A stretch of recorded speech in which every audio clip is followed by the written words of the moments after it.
ഈ തെരഞ്ഞെടുപ്പിനെ നമ്മൾ ഇപ്പോൾ നോക്കിക്കാണുമ്പോൾ കഴിഞ്ഞ തവണ ഒരു വലിയ വിജയം നേടാനുള്ള സാഹചര്യം ഉണ്ടായിരുന്നു. ഒരു സീറ്റ് ഒഴിച്ച് ബാക്കിയെല്ലാം ജയിച്ചു.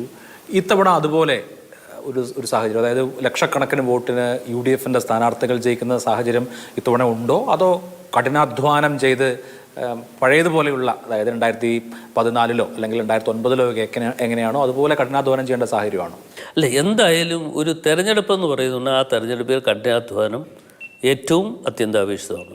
വളരെ നിസ്സാരമായി തെരഞ്ഞെടുപ്പിൽ മത്സരിച്ച് ജയിച്ച് അങ്ങ് പോകാം എന്ന് ആരും കരുതേണ്ട. പക്ഷേ അതോടൊപ്പം തന്നെ അധ്വാനം ആവശ്യമാണ്. ജനങ്ങളിലേക്ക് ഇറങ്ങണം. ജനങ്ങളിലേക്ക് ഇറങ്ങി കാര്യങ്ങൾ ചെയ്യാൻ കഴിഞ്ഞാൽ ജനങ്ങളുടെ അംഗീകാരമാണ് ഏറ്റവും പ്രധാനപ്പെട്ടത് എന്നാണ് ഞാൻ കാണുന്നത്. ഇപ്പോൾ പാർലമെൻ്ററി പ്രവർത്തനം എടുത്തു കഴിഞ്ഞാൽ 5 വർഷത്തെ പാർലമെൻ്ററി പ്രവർത്തനമാവുന്നു, അതിനെ വിലയിരുത്തിയാൽ സംതൃപ്തനാണോ? തീർച്ചയായിട്ടും.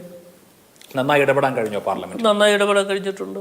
എൻ്റെ പ്രധാനപ്പെട്ട മുഖ്യ ലക്ഷ്യം എന്നെ നിങ്ങൾ വിജയിപ്പിക്കുകയാണ് എങ്കിൽ ആറ്റിങ്ങലെ ഗതാഗതക്കുരുക്ക് അവസാനിപ്പിക്കുവാൻ വേണ്ട നടപടികൾ സ്വീകരിക്കും എന്നുള്ളതാണ്. ആറ്റിങ്ങലെ ഗതാഗതക്കുരുക്ക് അവസാനിപ്പിക്കുന്നതിന് വേണ്ടി നാഷണൽ ഹൈവേയുമായി ബന്ധപ്പെട്ടുകൊണ്ട് ആ റോഡിൻ്റെ നിർമ്മാണ പ്രവർത്തനം നടക്കണം. ബൈപ്പാസ് ഉണ്ടാകണം. അപ്പോൾ ബൈപ്പാസ് ഉണ്ടായിക്കഴിഞ്ഞാൽ അതുവഴി കടന്നു വന്നാൽ ഇപ്പോൾ ഉള്ള ബുദ്ധിമുട്ടുകൾ ഒഴിവാക്കാൻ പറ്റും. ഇതെല്ലാം ആവശ്യപ്പെട്ട്